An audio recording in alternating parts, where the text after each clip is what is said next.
Hello friends, स्वागत है आपके अपने चैनल स्टैंड बीपीएससी में। कैसे हैं आप लोग? उम्मीद करते हैं आप लोग अच्छे होंगे और अपने सेहत का भी ख्याल रखकर पढ़ाई करते रहे होंगे।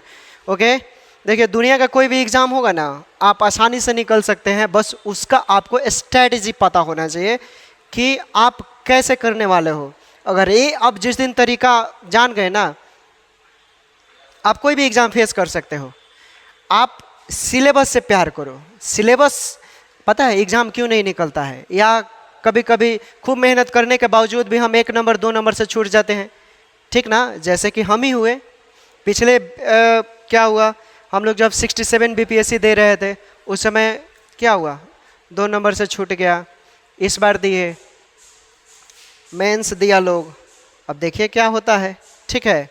तो उसी के अकॉर्डिंग है। आप क्या कीजिए, पहले सिलेबस को देखिए, पिछले 5 सालों का क्वेश्चन देखिए, एनालिसिस कीजिए, फिर तैयारी कीजिए, ज़रूर होगा। ठीक है, इन्वर्टर ऑन करते हैं। सर इन्वर्टर ऑन कीजिएगा, इन्वर्टर ऑन कीजिए। तो तब तक रुकिए, इसको सेटअप लगवाइए।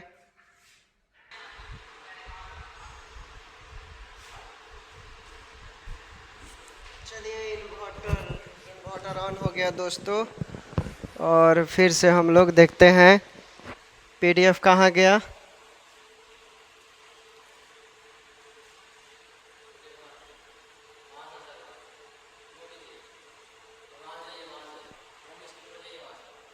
यहाँ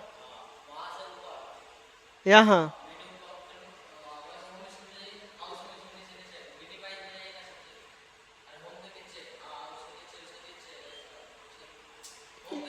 ये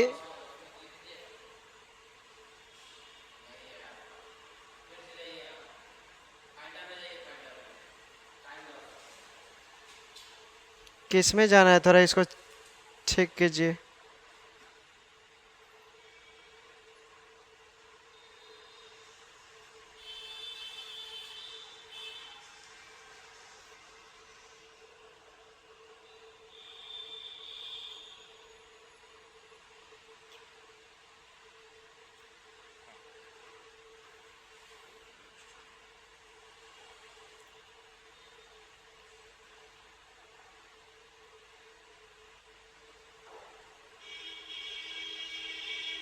ये नहीं है।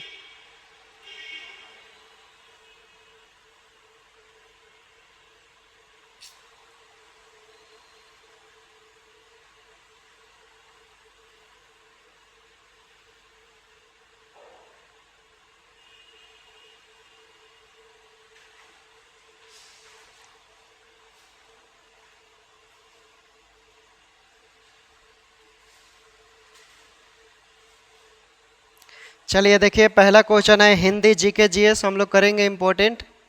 ओके, प्रीवियस ईयर का है और ये स्पेशल देख ली किस में होगा, दरोगा में भी काम आएगा। एसएससी जीडी का भी प्रीवियस ईयर है इसमें। सिविल कोड के लिए स्पेशल तो है ही, और स्पेशल बीपीएससी इन सारे एग्जामों में एक ही क्वेश्चन बार बार घुमाया जा रहा है दोस्तों, तो आप देख लीजिएगा, ठीक ना? चलिए देखिए, पहला क्वेश्चन है, कंचन एक कृषांगनी युवती है, इस वाक्य में कौन सी अशुद्धि है? इसमें अगर जिसका हिंदी सही हो रहा है उसका तैयारी हिंदी का परफेक्ट है, और जो हम जीके जीएस बताने वाले हैं दोस्तों, अगर उसमें भी अगर आपका सही हो रहा है तो समझ लीजिए कि खतरनाक आपने तैयारी किया है, ठीक है? तो चलिए बताइए इसका क्या राइट आंसर होगा दोस्तों, जवाब दीजिए। कंचन एक कृषांगिनी युवती है, इस वाक्य में कौन सी अशुद्धि है? अशुद्धि बताना है। शब्द चयन संबंधी अशुद्धि, तो ये ठीक है। वर्तांगिनी गीत अशुद्धि, ये भी सही है। व्याकरण की अशुद्धि, तो ये भी सही है। शुद्ध निर्माण की अशुद्धि, देखिए शुद्ध निर्माण की जो अशुद्धि है यही आपका क्या इसमें गलत दे दिया है, अशुद्ध है, इसलिए राइट आंसर आपका क्या हो जाएगा? डी हो जाएगा। चलिए आगे देखते हैं, इसमें क्या बताना है दोस्तों, बारिश भी आने वाली है, ठीक है ना? अल्प विराम का चिन्ह क्या है? आप लोगों की तरफ बारिश हो रही है क्या? इधर तो बारिश शुरू होने वाला है। अल्प विराम का चिन्ह क्या है दोस्तों, बताइए। अल्प विराम का चिन्ह क्या है? तो बहुत ईजी है, आप लोग थोड़ा कमेंट कीजिएगा क्या राइट आंसर होता है। अल्प विराम, वेरी गुड, कमेंट अच्छा आ रहा है। अल्प विराम, तो वेरी गुड। जिन दोस्तों ने बी कमेंट किया उनका बिल्कुल सही है, विराम ऐसे ही दिया जाता है। कोई थोड़ा हल्का सा रुका जाता है ना, वहीं पर हम लोग अल्प विराम देते हैं, हल्का सा रुका जाता है कोई सेंटेंस में, वाक्य में। उसके बाद मुंह की खाना, मुहावरे का अर्थ क्या है? मुंह की खाना मुहावरे का अर्थ क्या है? बहुत ईजी है, बताइए। मुंह की खाना मुहावरे का अर्थ क्या है दोस्तों? मुंह की खाना, मुंह की खाना, आप समझ रहे हैं ना? मुंह की खाना क्या? गिर जाना। मतलब क्या गिर जाना? आपकी हार हो गई दोस्तों। तो राइट आंसर क्या हो जाएगा? हार जाना। जिन दोस्तों ने कमेंट किया उनका बिल्कुल सही है। अगला प्रश्न देखिए, अगला प्रश्न है आपका, क्या है दोस्तों कि मिथिलेश कुमारी किन्हें कहते हैं? मिथिलेश कुमारी किन्हें कहते हैं? राधा को कहते हैं, सत्यभामा को कहते हैं, या सीता को कहते हैं, या द्रौपदी को कहते हैं? रामायण आप लोगों ने देखा है क्या? पूरा रामायण उन्हीं पर आधारित है, ठीक है ना? जिस तरह एक लव स्टोरी होता है ना, एक लड़की के लिए पूरा मार पीट क्या क्या, ठीक है, हमारा रामायण भी हुआ है एक लड़की के चलते, और महाभारत भी एक लड़की के चलते। समझ लीजिए, इस दुनिया में अगर लड़की ना रहे तो कोई किसी को पूछने वाला भी नहीं है। लड़का भी ना रहे तो फिर देश चलेगा नहीं, समाज नहीं चलेगा, पूरा ब्रह्मांड नहीं चलेगा दोस्तों, ठीक ना? तो एक सबका एक कॉम्बिनेशन बनाया गया है, इसलिए लड़की के बिना लड़का अधूरा है, और लड़का के बिना लड़की भी अधूरी है, ठीक ना? डिजिटल टेक्निकल के वजह से मान लीजिए आप कोई टेक्निक कर कर एक दूसरे के साथ आप रह सकते हैं, लेकिन जो नेचुरली फीलिंग होता है वो आपको हमेशा कभी नहीं मिलेगा। इसलिए नेचुरल चीज़ों का वैल्यू बहुत ज़्यादा होता है। Okay, if money is not the heart of our economical system, it can't be certainly it's blood stream. Okay, it is difficult to say who can stolen your heart. खैर ये सब बात की बात है, प्यार मोहब्बत वाली बातें हैं। चलिए आगे देखते हैं।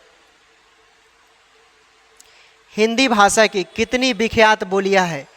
हिंदी भाषा की कितनी विख्यात बोलियां हैं? चलिए बताइए। ऑप्शन है 4, 8, 10, 5। हिंदी भाषा की कितनी विख्यात बोलियां हैं बताइए। ये आप लोग आसानी से बता सकते हैं, बताइए तो क्या राइट आंसर होगा, कमेंट कीजिए। हिंदी भाषा की कितनी विख्यात बोलियां हैं? कितनी विख्यात बोलियां है दोस्तों? आपको भी पता है, 5। कितनी है? 5। हिंदी, इंग्लिश, उर्दू, ठीक, और 2 है। चलिए आगे देखते हैं।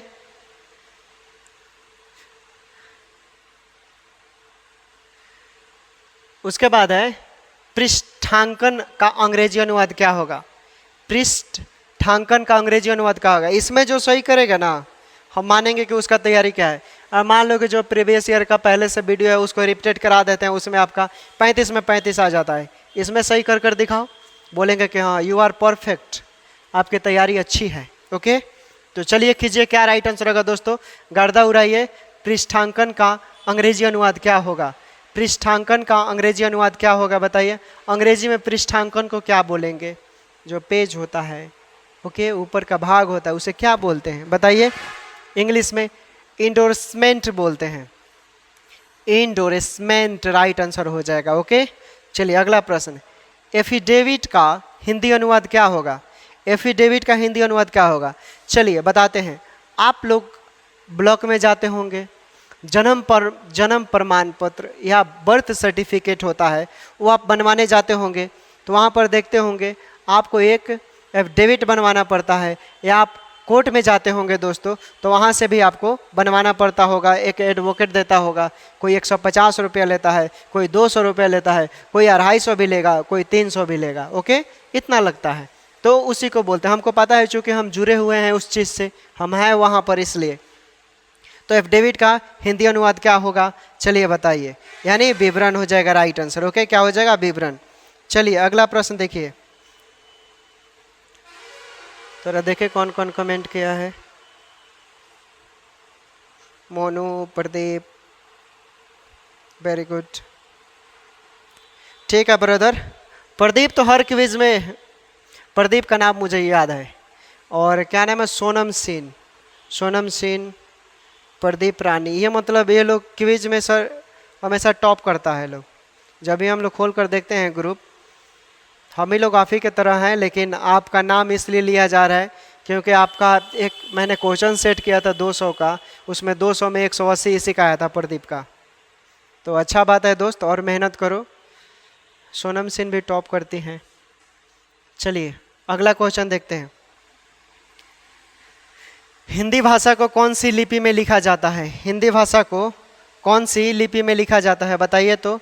हिंदी भाषा को कौन सी लिपि में लिखा जाता है, कमेंट कीजिए। ये नहीं बताइएगा आप लोग तो धिक्कार है दोस्त, ओके, धिक्कार है सच में, अगर ये क्वेश्चन आप नहीं बताते हो तो। इसलिए बताओ जैसे भी होता है। हिंदी भाषा को कौन सी लिपि में लिखा जाता है? हिंदी भाषा को आप कौन सी लिपि में लिखेंगे दोस्त? ऑप्शन है गुरुमुखी लिपि में लिखेंगे, कि बंगाली लिपि में लिखेंगे, कि रोमन लिपि में लिखेंगे, कि देवनागरी लिपि में लिखेंगे। किस में लिखेंगे दोस्त? तो आप लिखेंगे हिंदी भाषा को हमेशा देवनागरी लिपि में लिखेंगे, ओके। किस में लिखेंगे हिंदी भाषा को? देवनागरी लिपि में लिखना है, ओके। उसके बाद छंद से संबंधित वर्णों का सही संख्या क्या है? छंद जो होता है उसे संबंधित जो गणों की सही संख्या होती है कितनी होती है? कमेंट कीजिए। 6 होता है, कि 8 होता है, कि 7 होता है, कि 10 होता है? बताइए इसमें से कितना होता है? तो राइट आंसर क्या हो जाएगा? 8 हो जाएगा, ओके। चलिए देखते हैं कौन कौन दोस्त सही कमेंट किया है। बिल्कुल, बहुत अच्छा जवाब दिया है आप लोगों ने, ठीक है, वेरी गुड। और क्या क्या लिखा है? अरे यार फालतू कमेंट कोई कोई लड़का होता है ना सर, परेशान कर कर रख देता है लोग। फालतू कमेंट करने से क्या मतलब बनता है? सब कमेंट हम नहीं पढ़ सकते हैं, ओके। सब कमेंट पढ़ेंगे तो फिर प्रॉब्लम होगा। पढ़ाई करो, जितना होगा पढ़ाई से रिलेटेड वो बात करेंगे, कोई दिक्कत नहीं है, ओके। एजुकेशन यार मतलब किताबों से प्यार करोगे, हमको बहुत अच्छा लगता है किताबें पढ़ना, किताबों में डूबे रहना, बाहर की भी दुनिया, सब तरह की चीज़ें देखने को मिलता है। हम प्रशासनिक रूप से जुड़े हुए हैं स्पेशल। हम ना प्रशासनिक व्यवस्था को यूँ समझ लो, प्रशासनिक व्यवस्था के साथ हम ऐसे हैं, ऐसे। और समझ लो कि जो एक्साइज सुपरिटेंडेंट ऑफ पुलिस होता है उसी का हम डायरी लिखते हैं, ठीक ना। तो हमारे मतलब हमको समझ लो कि पूरा डिस्ट्रिक्ट कवर करना पड़ता है, पूरा डिस्ट्रिक्ट। आप लोग भी कर सकते हैं अगर आपके पास वो है तो उसके तहत जाकर आप कीजिए, जैसे भी होता है तैयारी कर कर निकालिए एग्ज़ाम। बीपीएससी निकालिए, दरोगा भी निकालिए, दरोगा के तहत भी आप जा सकते हैं, ठीक ना। चलिए देखते हैं हम लोग आगे क्वेश्चन। चलिए ठीक है, आते हैं सेशन पर।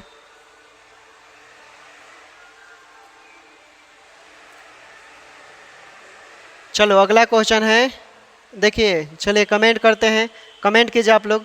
सुनहरा चावल किस रोग के बचाव में सहायक होता है?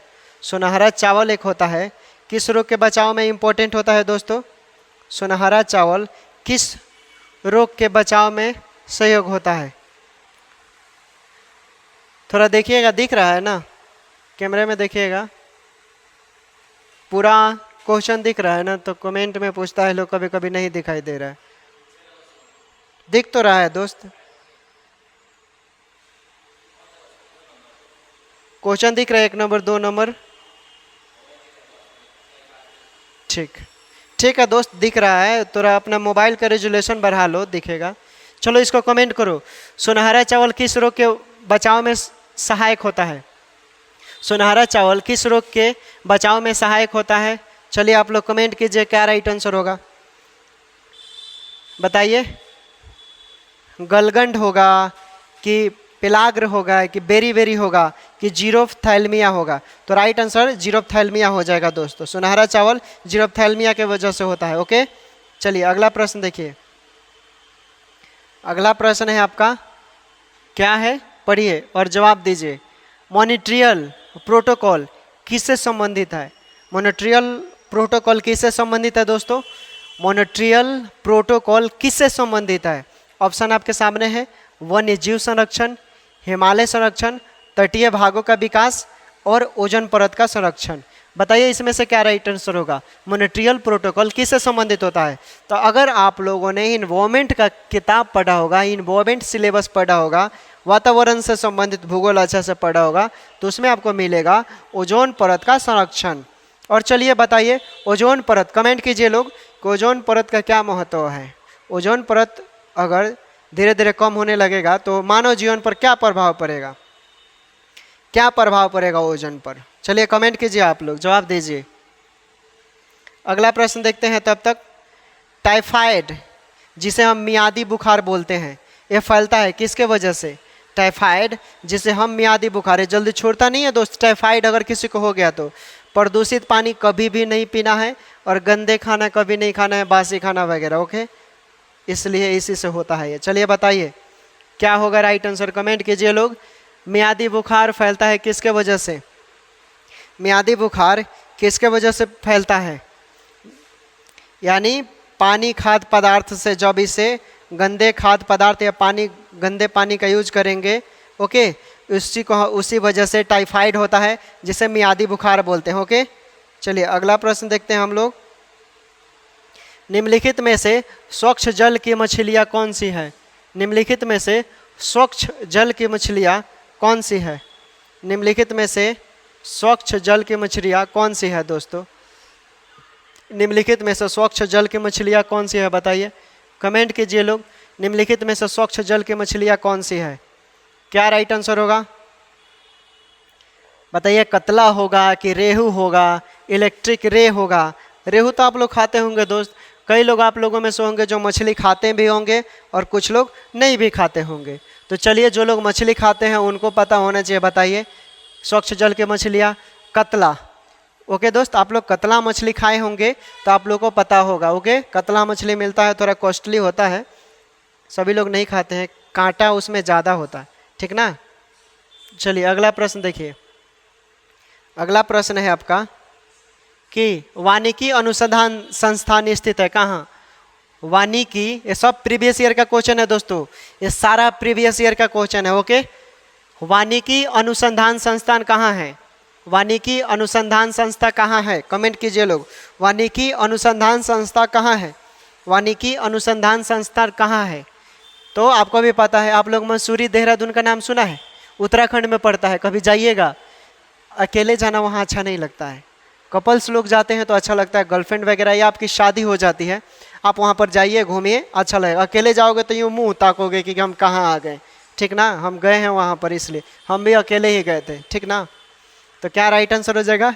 देहरादून होगा, ठीक है, देहरादून। चलिए अगला प्रश्न देखते हैं। निम्न में से कौन सी पर्वत चोटी भारत में, निम्न में से कौन सी पर्वत चोटी भारत में है बताइए? मकालू है, अन्नपूर्णा है, कामेट है या मामचा बरवा है? तो राइट आंसर क्या हो जाएगा दोस्तों? मामचा बरवा आपका कहाँ है? भारत में है। कमेंट कीजिए लोग। मामचा, सॉरी माफ़ कीजिएगा, मामचा बरवा नहीं, मामचा बरवा नहीं, मकालू भी नहीं होगा, अन्नपूर्णा भी भारत में नहीं है, कामेट है, ओके। कामेट भारत में पड़ता है दोस्तों। राइट आंसर क्या हो जाएगा? कामेट, ओके। सी राइट आंसर, कामेट आपका राइट आंसर हो जाएगा। हाँ सी सही है, ठीक है।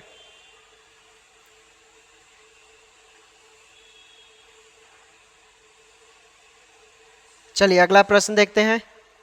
अगला प्रश्न है, जापान के योकोहामा शहर में वर्ष 1994 में क्या हुआ था? संयुक्त राष्ट्र सदस्य देशों का सम्मेलन जिस संदर्भ में किया गया वह क्या है? 1994 में संयुक्त राष्ट्र सदस्य, मतलब संयुक्त राष्ट्र के तहत बहुत सारे देश हैं, ओके।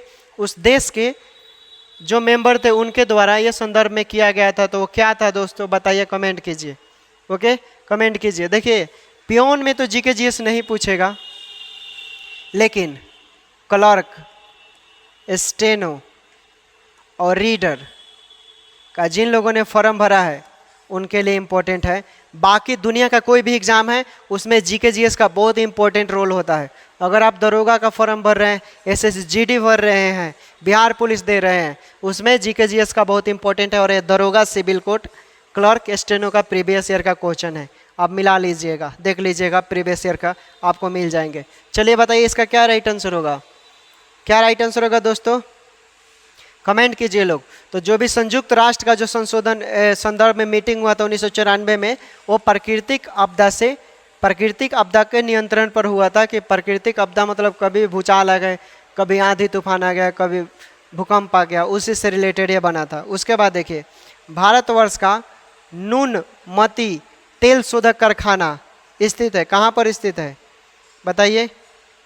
भारतवर्ष का न्यूनमती तेल शोधक कारखाना स्थित है, कहाँ पर स्थित है, कहाँ पर स्थित है। भारतवर्ष का न्यूनमती तेल शोधक कारखाना स्थित है, कहाँ पर स्थित है। भारतवर्ष का न्यूनमती तेल शोधक कारखाना स्थित है कहाँ, बिहार में है, असम में है, महाराष्ट्र में है, केरल में है। अब आप बताइए कमेंट कर कर क्या राइट आंसर होगा दोस्तों, कहाँ पर है ये आपको बताना है। चलिए बताइए, देखते हैं कौन जवाब देता है। क्या राइट आंसर होगा, क्या राइट आंसर होगा बताइए। भारतवर्ष का न्यूनमती तेल शोधक कारखाना पूछ रहा है, उसका जवाब देना है, न्यूनमती तेल शोधक का क्या राइट आंसर होगा। तो राइट आंसर असम हो जाएगा। ओके, जिन दोस्तों ने असम कमेंट किया उनका बिल्कुल सही है। अगला प्रश्न, गुलबदन बेगम ने किसके कहने पर हुमायूंनामा लिखा था। गुलबदन बेगम ने किसके कहने पर हुमायूंनामा लिखा था बताइए। गुलबदन बेगम किसके कहने पर ये लिखा था, किसके कहने पर बताइए लोग, किसके कहने पर लिखा था, कमेंट कीजिए। गुलबदन बेगम ने किसके कहने पर हुमायूंनामा लिखा था। तो दोस्तों ये अकबर के कहने पर लिखा था, ठीक ना। अब बता दीजिए गुलबदन बेगम और अकबर का क्या संबंध था एक दूसरे से, आप लोग बताइएगा। ओके, चलिए अगला प्रश्न देखते हैं। अगला प्रश्न है आपका कि क्या है, सीरी शहर और सीरी का दुर्ग का निर्माण किसने करवाया था। सीरी शहर और सीरी का दुर्ग का निर्माण किसने करवाया था। ऑप्शन है शेरशाह सूरी, फिरोज शाह तुगलक, अलाउद्दीन खिलजी या इल्तुतमिश। बताइए किसने करवाया था सीरी शहर और सीरी का दुर्ग, किसने करवाया था, कमेंट कीजिए लोग, किसने करवाया था दोस्त, किसने करवाया था ये बताइए, किसने करवाया था। तो अलाउद्दीन खिलजी ने करवाया था। अब आप कमेंट कर बताइए अलाउद्दीन खिलजी ने किस वंश की स्थापना किया था। अलाउद्दीन खिलजी ने किस वंश का स्थापना किया था। चलिए अगला क्वेश्चन है, क्या है देख लेते हैं, पढ़िए ऊपर है। अकबर के 1567 ईस्वी में, फिर बंद हो गया ये, बार बार भूख भाई क्यों कर रहा है, बारिश के वजह से हो रहा है।